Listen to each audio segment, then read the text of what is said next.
Hello everyone. This is, and I'm not exaggerating to you, this is like take 17 of just this opening.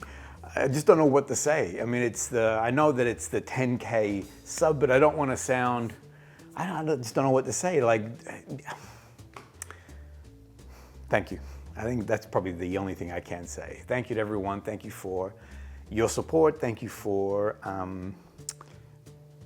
thank you for, this was, so if I look back 18 months ago when released the very first video, and I think like everything that you start with great ambitions, you know, you think this would be cool if we did this, did that, but at the end of the day, it's just me talking to a lens and then, you know, I guess doing all the post-production work on it and then releasing it to the world. And you think to yourself, man, I hope somebody watches it. I hope somebody watches this. Mind you, my father still wonders who is watching this, you know? He's like, who watches this stuff, you know? Why? So my dad is still like, I don't get it, but he does get it in that if it was about plants and trees and stuff, he consumes a lot of that kind of YouTube.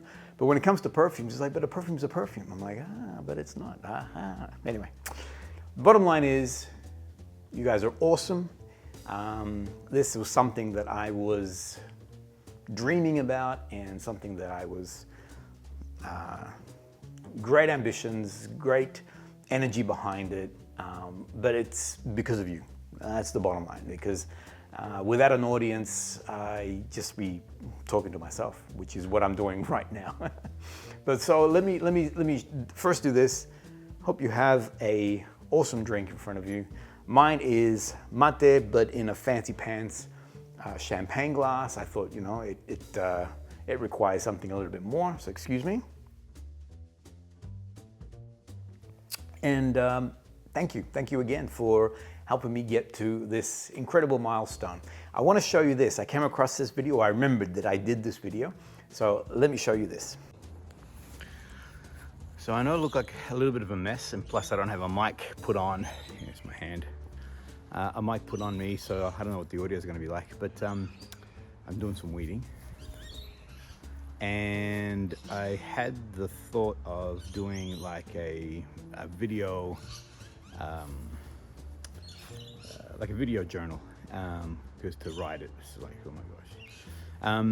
And it was really just to talk about the journey that I'm doing so far with Niche Collector. And I don't know where this is gonna go anywhere, but anyway, I just thought, do the video, what's the worst, right?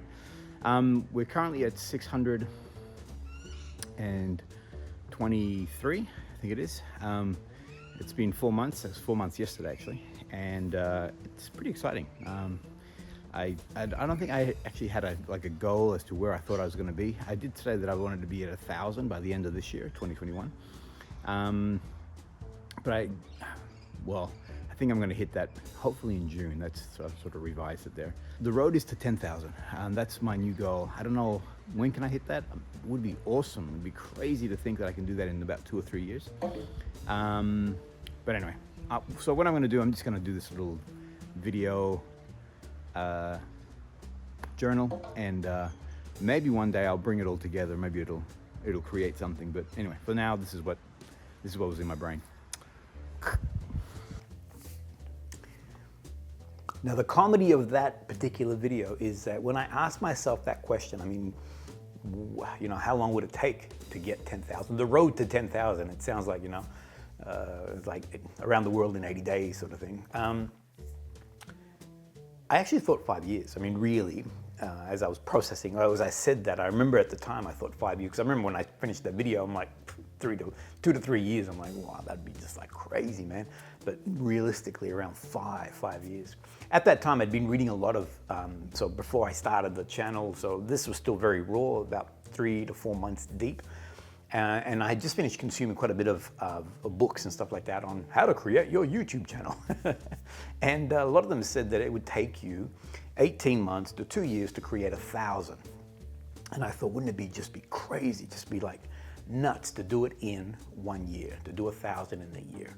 And so naturally I thought, well, 1,000 a year, 10 in, I don't know, 5 years, 2 years, 3 years, 18 months, guys. So it's just crazy. It's just crazy. But again, I thank you. I thank you guys. I thank you for your support.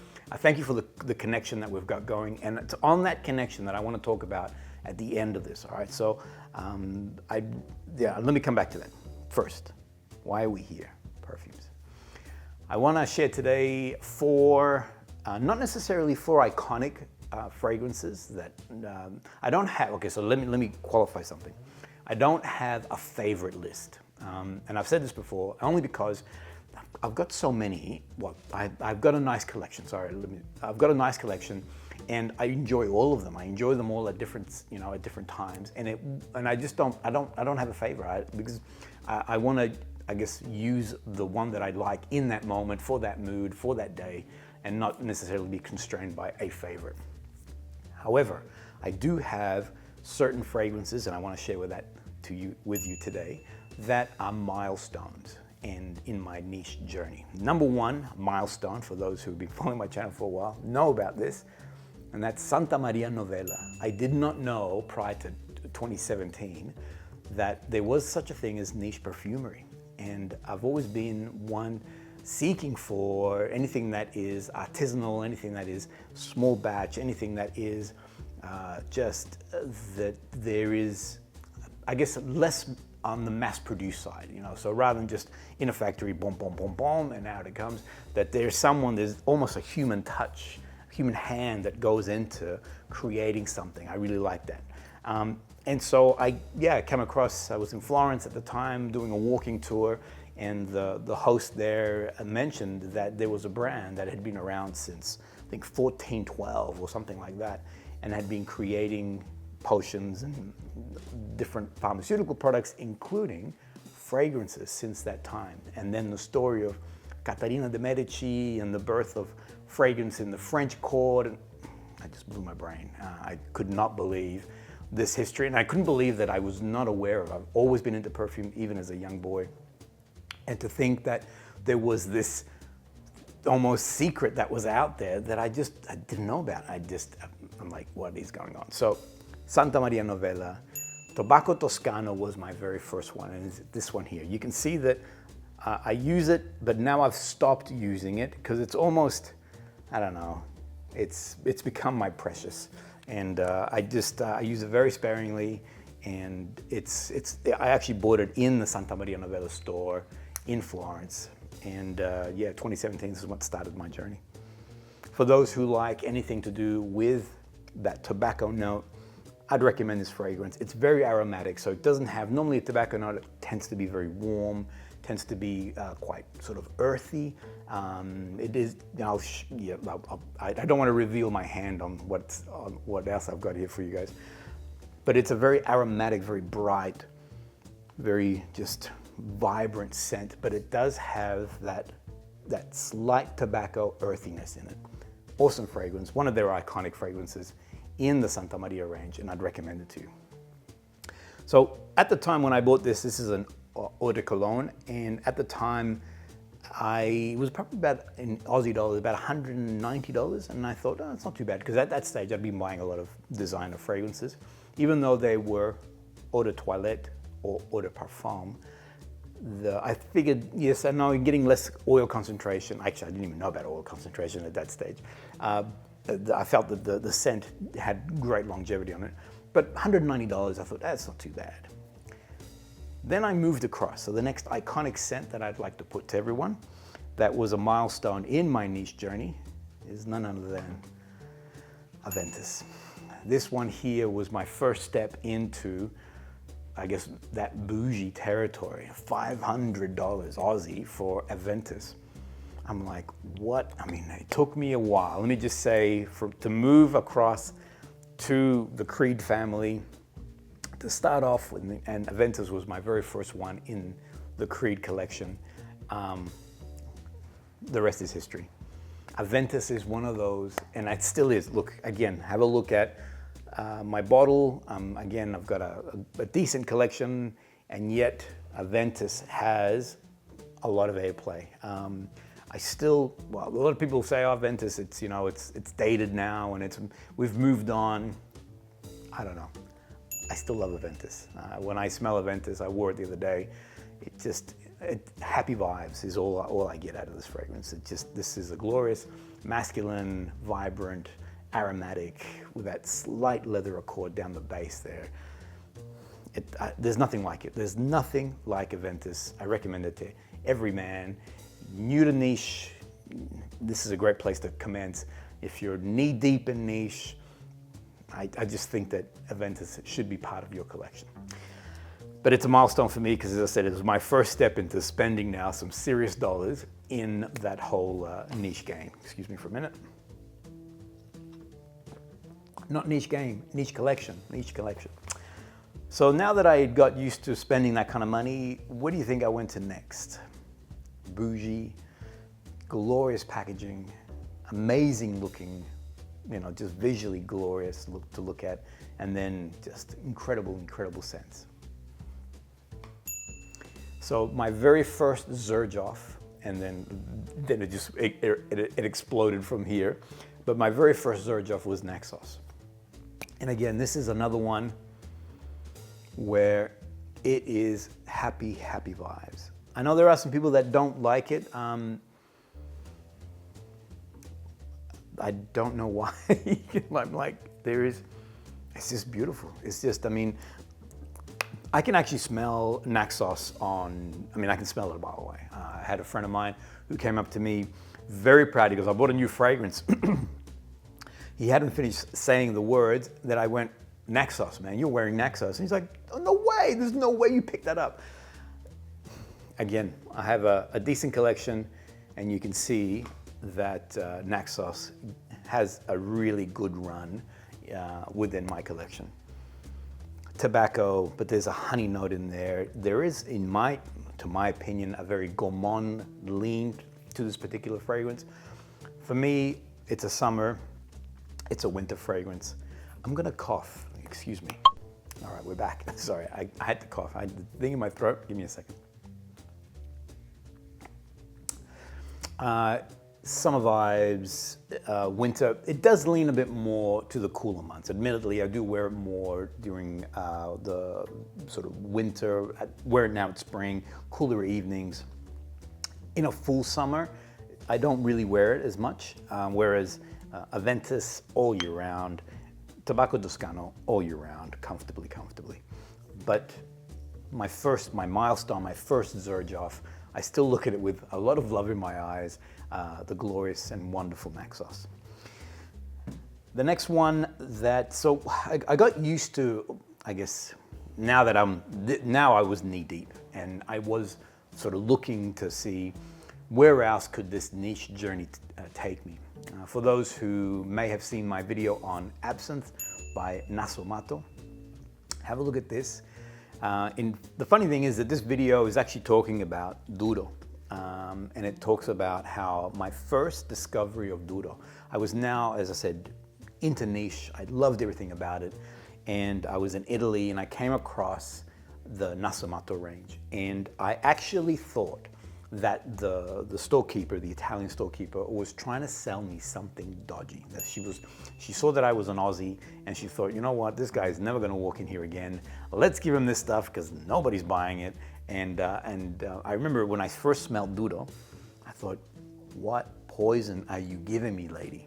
Why do you want me to buy this? I remember she was like, no, you don't understand. This is a masterpiece. This is just amazing. And she started telling me about it, Alessandro Galtieri, and I thought, nah, you're trying to pull a fast one. You're trying to be dodgy here. I smell this now, Duro, and it's just like, what was I don't understand what I was worried about, what I was not sure about. I mean, Duro is just spectacular, masculine fragrance. It's just divine. So, talking about perfume now as art and artistry. So that was a milestone for me, understanding Alessandro Galtieri and then understanding other independent or independent or indie perfumers.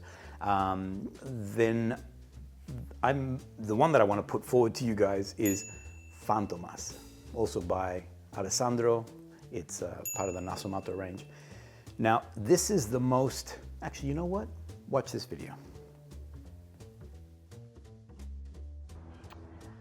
This is me is my peach tree, and this is FANTOMAS. I'd like to recommend it to you guys as an incredibly complex, unusual, weird, divine fragrance that lasts all year round. I wear this in winter, plays beautifully.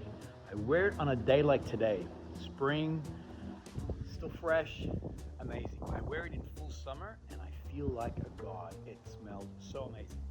What it smells like on me, or what I think I'm smelling, and the sillage this produces is two different things. So I want you to have a look at that because there is a promo that I'm doing, and that I did that so that you can use it as a benchmark. But let me tell you about FANTOMAS. On opening, I get like a black rubber, like a tire sort of scent. But it also has this melon. I also get like a sherbet, like this powdery sherbet sort of smell. This is, I love it. I honestly, this is an all year round fragrance. Comfortably wear it in winter, just amazing in summer when you're sweating. This is a fragrance also, on first smell, you're gonna hate it. That's just the way, I think that's how he's designed it. But then, it's almost narcotic-like, because then you're like, hang on a second, what is that? I'm actually wearing it today. There is nothing like this particular fragrance. What it smells to my nose is different to what the sillage of this as I walk past people. So if you want something completely new, if you're knee deep in niche, I would recommend to you, check out FANTOMAS. At first, as I mentioned, you're not gonna like it, but give it time to settle in on your skin, give it time to, the ideal way is to decant it, see if you can get have it, wear it over a week. You will fall in love. I've actually recommended this to my son when he first smelled it. He thought I was insane. He's like, what are you, similar to what the lady did with Doodle. I'm like, what poison are you giving me? He said the same thing. He's bought himself his own FANTOMAS. So it's one of those fragrances, unique, divine, just all year round. It is something, you smell amazing. You smell unique, you smell amazing. Boom, my niche journey, or my niche milestones. I thought it was today, being that it's a 10,000 sub, I guess, celebration, I thought I'd talk about these particular fragrances. Now, on the subject of celebrating the 10,000, two things that I wanted to do that I announced last week, and I'm full steam ahead on this. I really, really want to do it, and I open it up to everyone to jump on in. So number one is, I would love for you guys to send me a video of you and your favorite fragrances, similar to what I just did with FANTOMAS. I didn't talk about notes, I didn't talk about breakdown or anything like that. It was probably about 30 seconds. That's it. That's what I would love. I'd love to see you. I'd love to see the fragrance that you love, and tell me that you love it, and where you wear it, and or tell me anything. 60 seconds is the roof, because I do want to post it on Instagram, and I do want to do a bit of I want to do a shout out. This is a community that we've created, and I want to go down that path with you guys. So I'd love for you, please, send me your video. Show me the fragrances that you love. Tell me a quick reason as to why. Let's tell the rest of the community, because I also want to see what's in your collection too. I want to see what you guys have. Love for you to send me the video. Now you can do it by email. So you can send it here, or we can connect through WhatsApp. Here's my number. Send me the video. I would love to put it out there. Don't be afraid. Yeah. Send me the video. Now, I am going to do a promo with this, so there will be a promo. Haven't quite worked out what it's gonna be. It will be a draw, so I'll pull a name out of a hat, and all those who participated will go into the draw to win something. Boom. All right. So the next thing that I want to talk about is the International Mate Talk. Now, last week I genuinely thought that I would be at 10,000 by the 3rd of October. Which is pretty awesome to think that we ran ahead of the game on that one. So now what I'm going to do, I'm going to revise the date. Give me a little bit more time. I've got some ideas that I'd like to bring into action. I won't disclose them just yet in case they don't actually, or something blocks them. But I've got some new ideas that I'd like to incorporate into that International Mate Talk. This is the time that I would like to shoot it. on the date, which will be the 10th of October. So Monday, the 10th of October for me here, 9 a.m. These are the times that will go out across the world. I would love you to participate. If you can make it on that particular time, please jump on in. It would be awesome for us to connect on a live mate talk session and yeah, just share. Now I will, like I said, I've got some things that I'm planning. I want this to be something cool, a big deal. So I've got some ideas that hopefully they can all come into play and I can make it, well, hopefully they come into action. That's it, everyone. I want to thank you again with my bougie mate holder, excuse me again. Thank you, a million thank yous to you guys for your support. A million thank yous for being part of this journey with me. Yeah, it's cool. End of story, it's cool. I thank you, and I'll see you guys all on the next Mate Tour.